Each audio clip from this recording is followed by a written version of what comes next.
The Boy Who Cried Wolf, a tale of trust lost.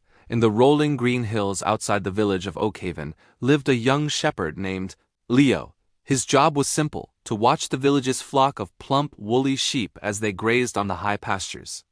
It was a peaceful, if somewhat dull, task. Leo, a quick-witted boy with a mischievous glint in his eye, grew bored quickly. He longed for excitement and attention. One sunny afternoon, seized by a childish impulse, he took a deep breath and let out a piercing shriek that echoed across the valley. "Wolf! Wolf! Help! The wolf is attacking the sheep!"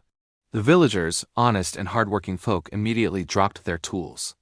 The baker left his dough, the blacksmith dropped his hammer, and the farmer abandoned his plow. They grabbed sticks and pitchforks and sprinted up the steep, dusty path to the pasture.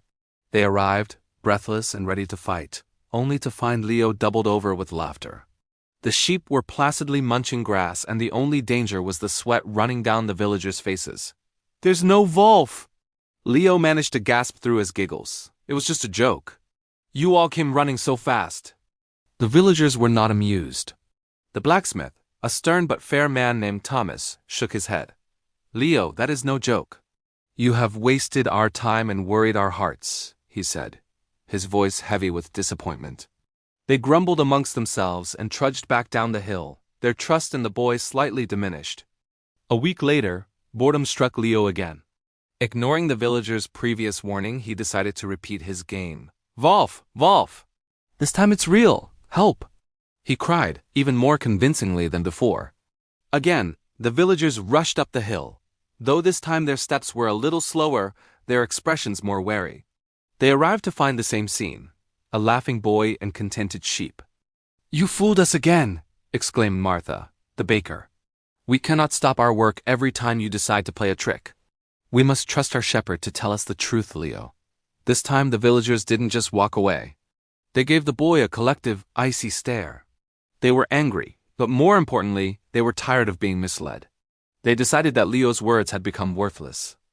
Then, late one gloomy afternoon, as the sun dipped behind the western peaks, a shadow truly moved at the edge of the woods. A real, massive gray wolf with glowing eyes slipped silently into the pasture.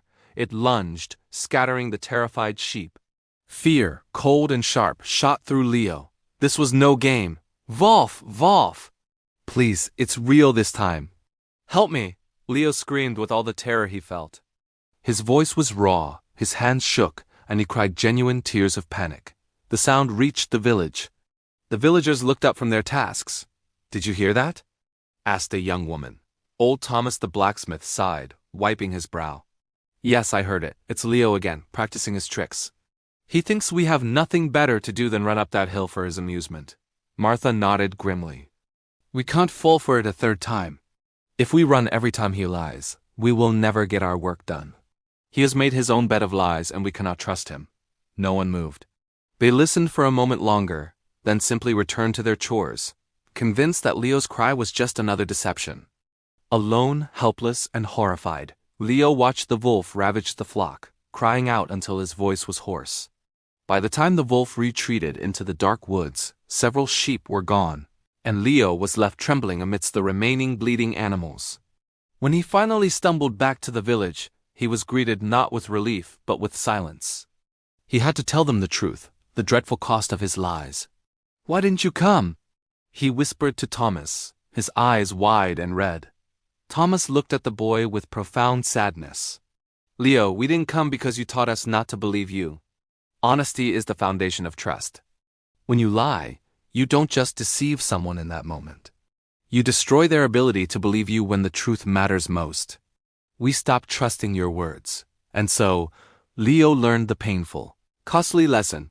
A person may lie many times without consequence, but when their good name is destroyed by deceit, even the most important truth will fall on deaf, untrusting ears.